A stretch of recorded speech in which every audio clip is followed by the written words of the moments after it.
Hello, good day everyone. I'm Dr. Abubakar Al-Ali and you are welcome to my channel. Today we'll be talking about the abduction of the 25 schoolgirls in MAGA town, Kebbi State. The 25 schoolgirls abducted at the Girls Comprehensive High School in MAGA Kebbi State. This is a very unfortunate situation, and it reminds you of the abduction of Chibok girls, the 276 Chibok girls in 2014, and also the abduction of the Dapchi schoolgirls and several other abductions of school children. I'll be playing you a video of the wife of the vice principal of the school, late Mr. Hassan Makuku.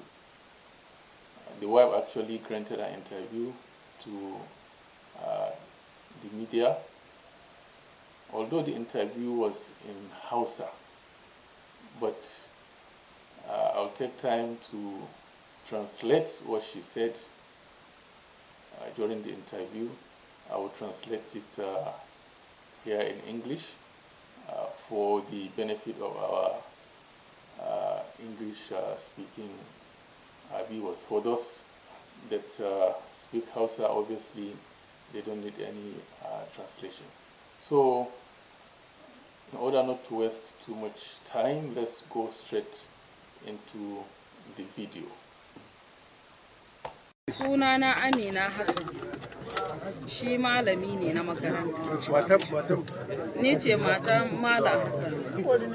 Abinda ya faru, muna kwance da daddare shiyoyin karfe 3:30. Sai na ji moci sama gehen windon da muke kwance. Sai nike ce mishi ya tashi, awaki suna muna banna. Ko da na duba yana bacci. In motsa haka in ce mishi ya tashi, sai na ji an buɗe kofa da ƙarfi. Ana shigowa, ni ce ka tashi fa ga awaki nan sun buɗe gida. Yana tashi sai ga barayi da bindigoginsu sun buɗe gambu da ƙarfi sun shigo. Suna shigowa sun kika bindiga za su halbe shi. Ya ce ka ku halbe ni, ku bari in tashi. Yana tashi yayi kabbara, Allahu akbar, Allahu akbar, la ilaha illallah Muhammadu Rasulullah sallallahu alaihi wasallam. Ya ce mini kada ki yi kuka, ki yi ta kabbara, ki yi ta kabbara. Mun ka yi ta kabbara da ni da shi, sun ka ja bindiga sun ka halbe shi. Suna halbin shi ya faɗi, na juyo zan taɓa shi, sun ka gyara bindiga sun ka ce da na taɓa shi ni ma za su halbe ni. Sun ka jawo min hannu mun ka hito waje in goya yaro mu je, har da bugun shi sun ka mari yaro ya yi ta kuka. In goya shi mu je, na ce ba zan tafi ba, kun kashe babansu sannan za ku ce mu je? Ina za ni bayan kun kashe babansu? Babu inda zan tafi tunda kun kashe babansu. Sun ka jawo min hannu mun ka hito. Na ce musu ku sake ni ba zan tafi ba tunda kun kashe babansu, ga yara nan kuka ce su shiga ɗaki su kwanta. Muna cikin haka nan da su sai ga bebi ta hito. Tana hitowa ta ce mini mama mine ne? Sannan sun ka banni sun ka koma wurinta. Sun ka mare ta sun ka ce ta shiga ɗaki ta ba su kuɗi. Ta ce ba mu da kuɗi, mu talakawa ne. Sun kai ta damunta ta ba su kuɗi, suka ce tunda ba su da kuɗi ta wuto su je. Na ce kada ku ɗauke ta. Sun ka ja ta sun ka hito. Bayan sun hito na buɗe kofar baya na hita. Ko da na hita na yi tahiya na duba gehen katanga, su ne zagaye gehen katangan nan. Na zo zan taka da ni in hita. Sun ka gyara bindiga, ina yin haka na gane su na juyo baya. Na dawo ta gehen gidan ga guda. Na zo zan taka da ni in hita, sun ka gyara bindiga, na juyo na dawo cikin gida. Daga ni sai ɗaure gaba, ban da ɗan kwali ban da takalma na hito. Ko da na hito sun jawo ta sun yi shiwoyin gada ita. Ina kiranta sun ja ta zuwa hostel. Na hito ina kuka na koma cikin gida, na ce ma sauran ku ɓoye, ni zan hita. Suka ce mama kada ki hita, in kika hita za su kashe ki domin suna nan ga mocinsu nan ina ji. Na ce ku yi hankuri in hita, kada su dawo su isko ni tunda suna kiran mu je su dawo su kama ni. ko da duka gida sun zagaye shi da window da ko ina duk sun zagaye, duk inda ka duba su ne suke ta motsi da bindigoginsu sun ka kashe shi. Inna lillahi wa inna ilaihi raji'un. Inna lillahi wa inna ilaihi raji'un. Inna lillahi wa inna ilaihi raji'un. Inna lillahi wa inna ilaihi. To ita diyar taki tana cikin waɗanda aka yi gaba da su. Da sun ka ɗauke ta sun ka je hostel da ita. Sun ka je sun ka buɗe hostel sun ka shiga. Sai suka ce ke ki kwanta mu halbe ki. Sai ta ce in kwanta ku halbe ni, sun ka ce. Sai ta ce to ku bari in yi hitsari. Garin haka sun ka buɗe sun ga wayancan ta yo hitsari, daga nan sai ta sheka ta yi ta shiga cikin daji har ta zagayo ta iso shiyoyin. Cikin waɗannan mutanen da suka zo, kina iya ɗan kwatantawa shin baki ne ko akwai waɗanda yake yan gari? Gaskiya ban san su ba, amma dai waɗannan yara ne, ƙananan yara ne, kuma dada ke gare su. Kuma na fita cikin daren nan ina ta haɗuwa da su, don ina haɗuwa da su ina ce musu su wane ne. A lokacin bayan sun kashe shi sun wuce, na gudu na je gidan makwabta. Na haɗe da su na ce su wane ne, da kakinsu suke. Kakinsu na soja ne ko irin na 'yan sanda ne? Kakinsu na soja ne. Yanzu in mutum ya magana kina iya sanin kila Bafulatani ne? Bafulatani ne. Fulani ne. Fulani ne. Fulani ne. So kamar su kina iya bada kiyasin yawan su da ke da gari? To waɗanda sun ka shigo gida su uku ne. Akwai mutum biyu da na gani rabin windon da nake kwanci, amma wayancan da suke rabin katanga duhun su dai na yi ta gani, ba zan iya kiyasi ko mutum nawa Akan babura suke, amma kasa suke. Lokacin babu suke wuce gaba da makaranta. Ko dai akwai shi ga wannan lokacin ban gane su. Muna maki tambaya yanda muke son. Yeah, welcome back. Basically, what the wife of the vice principal that was killed during the attack, he was shot and killed by the terrorists during the attack. What she was saying basically was that it was late in the night, around 4 a.m. when she had sound, some unusual noise very close to the door. To their room, when she and the husband were in the room. When she actually checked, she found out that the husband was sleeping. So she now tried to wake him up, and she was telling him that he should wake up to check what is going on outside. She's hearing some unusual noise. It could be goats who were trying to cause some havoc to their property, to their land, to their produce around the house. And he woke up and he said to her that he's going to check. He will go out to check. Before he even did that,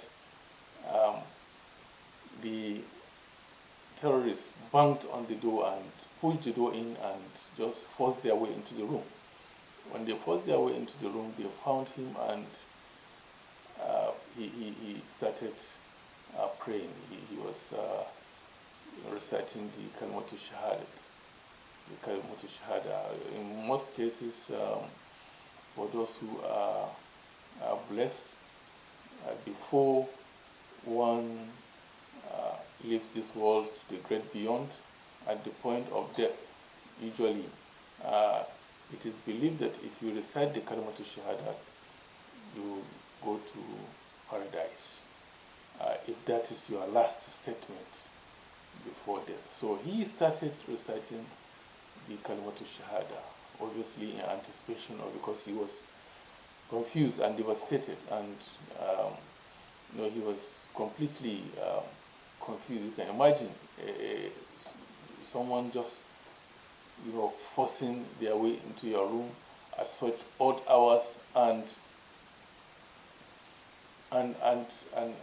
while you are asleep, when you were just waking up. You can imagine the trauma. So he now said to the wife she should also pray. She should just pray. Don't worry, just be praying. And they said to him, look, you have to you have to stand up. You have to wake up. You have to stand up. And he stood up, and they shot him. Point blank, they shot him in her presence. She said, right in her presence, they shot her husband. She went, when he fell down, she went to touch him. Went to touch him. They warned her that if she ever touched him, they will kill her as well. They will shoot her right there as well. So they said to her, follow us, let's go out, follow us, let's. She said, where is she going? They have already killed her husband. Where is she going? The children are there. They have, they pushed the children into a room and locked the room and asked them to stay there. So the children are there. They have killed her husband. They have killed their father. So what is she? Where is she going to? She said she's not going anywhere. And they now started moving. They started to force her. She was confused. She was moving from one part of the house to the other, trying to exit and find her way out. And while she was doing that, the daughter, came out, and she was asking, what is happening? What is going on? And they now, held the daughter. They held the daughter, and they asked the daughter for money, that she should give them money. And she said to them that they are poor people. They don't have money. They don't have any money. He said to her, okay, follow us. Lie down, let's shoot you. She said, please, they should allow her to urinate. They should allow her to just, excuse herself. They should allow her to urinate. And when she did that, obviously also trying to find her way, out of the danger. When they allowed her, she ran away. She ran away and tried to escape. So at that point, they actually even slapped her. They slapped the daughter. Before she ran away, they slapped her. They also slapped the little baby. You can imagine how cruel terrorists are. The little baby the mother was holding, they slapped the boy as well. They should stop crying. They slapped him. So eventually the daughter survived. They didn't take her. The mother also survived. They didn't take her as well. But from there on, they now moved to the hostels and started doing what they were doing. They started packing the girls. There is also another version, not in this video, which said they asked the husband, the late husband, the husband that they shot, the person that they shot, they asked him to take them to the girls' hostel, and he refused. Another version says that he's actually the security officer of the school, while this version that I related just now said he is the vice principal of the school. But most of the versions actually said he was the vice principal. But that's not really even the issue. The issue is that the terrorists killed him point blank. Before his wife, she was standing right there when they shot him. So this is a very serious situation, a grim picture of the precarious situation that our country is faced with. And after all of this, after 11 years after Chibok, we're having the same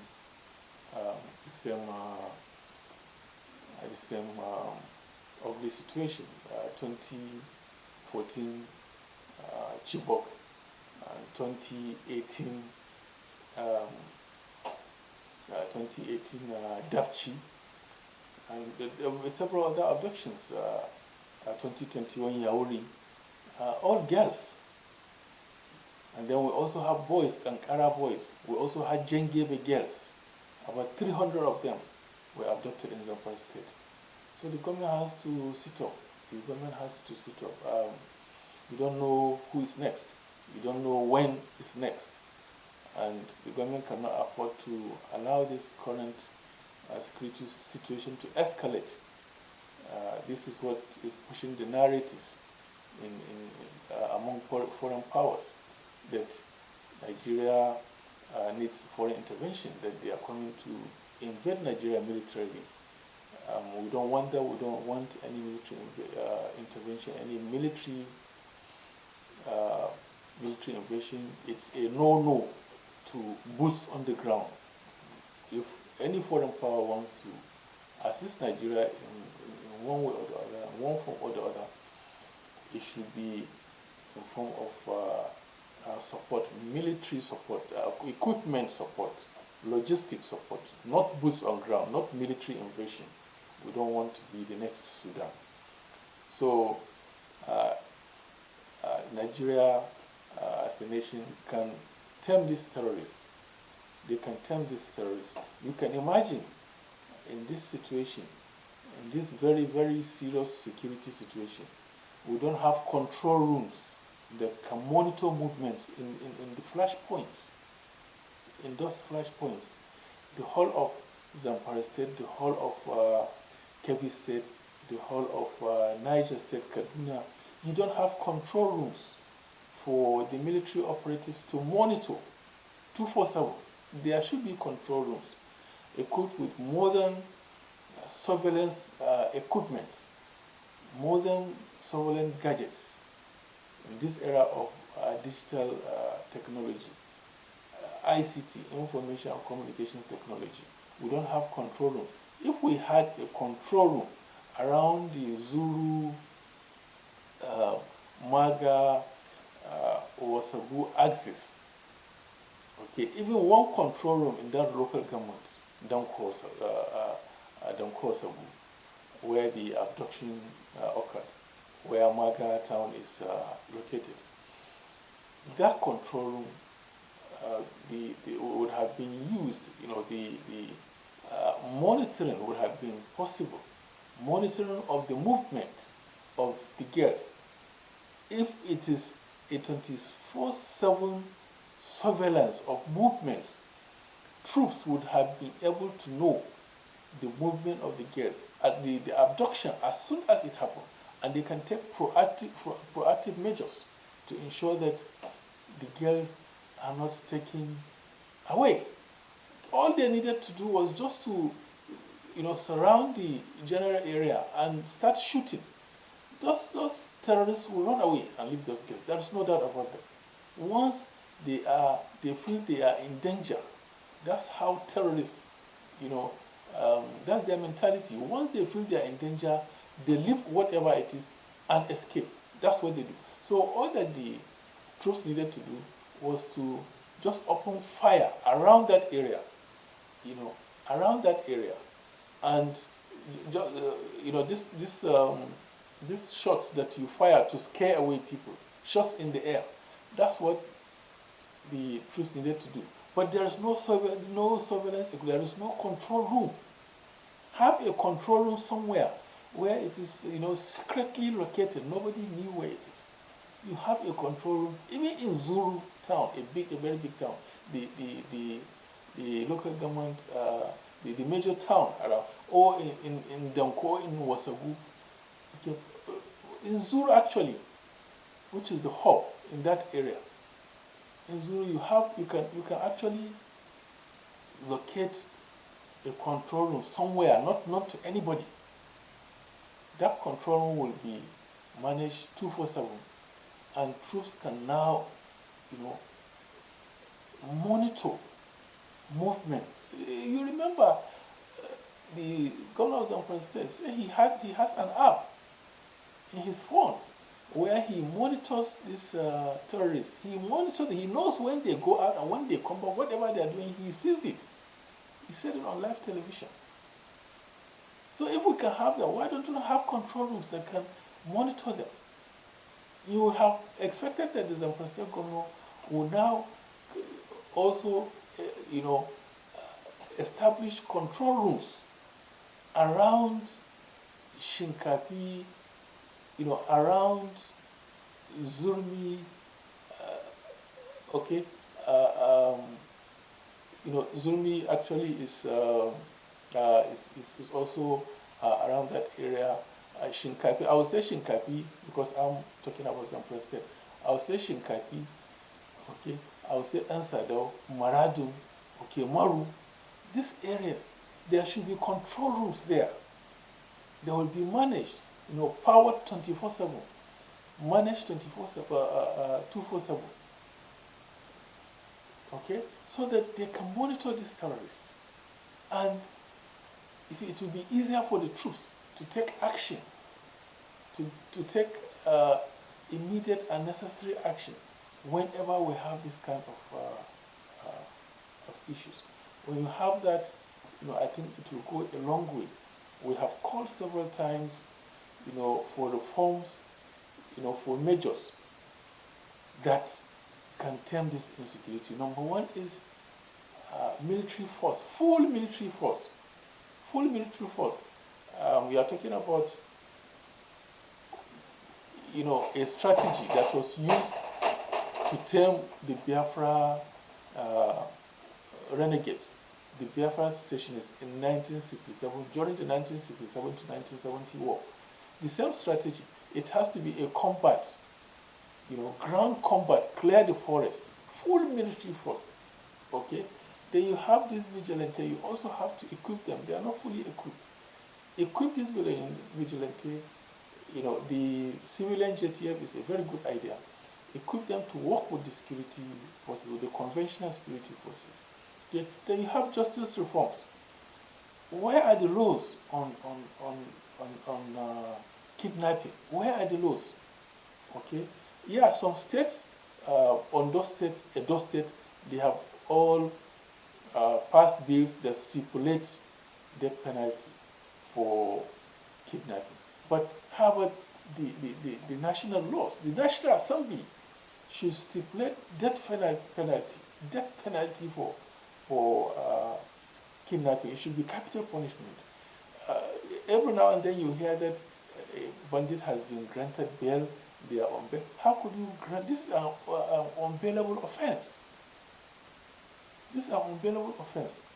So justice reforms to stipulate death penalty for kidnapping, for banditry, and terrorism, all forms of terrorism. So you need these reforms. Okay, you need these reforms. As I said, control rooms in the flash points. There should be surveillance equipment, control room. Okay, in the flash points to monitor movements of these criminals, of these terrorists. So the government has to up its game. The government has to up its game and tame these terrorists. They can be tamed. Our military can do it. Only force can do this. Then also criminalize amnesty for terrorists. Criminalize any ban all forms of negotiation by any state government, by any local government with terrorists. You cannot be, look, this is unconstitutional. This is even counterproductive. How can the military be fighting these terrorists? They are killing our soldiers. 2 days ago, they killed a brigadier general, the terrorists. ISWAP killed a brigadier general. They are killing our soldiers. And state governors, local government chairmen are granting amnesty to the terrorists. Look at the callous nature. They kill people only for them to be granted amnesty and reintegrated into society. There is no repentant bandit. There is no repentant terrorist. They don't repent. They don't repent. It is very, very, very, very risky. It is a risk to the country to, offer amnesty, pardon these terrorists, and integrate them into our security forces. It is very, very risky. It is very dangerous. It is a dangerous trend. It is a very dangerous trend. We continue to pray for our country. We continue to pray for peace and tranquility and an end to these senseless killings in Nigeria. Thank you very much.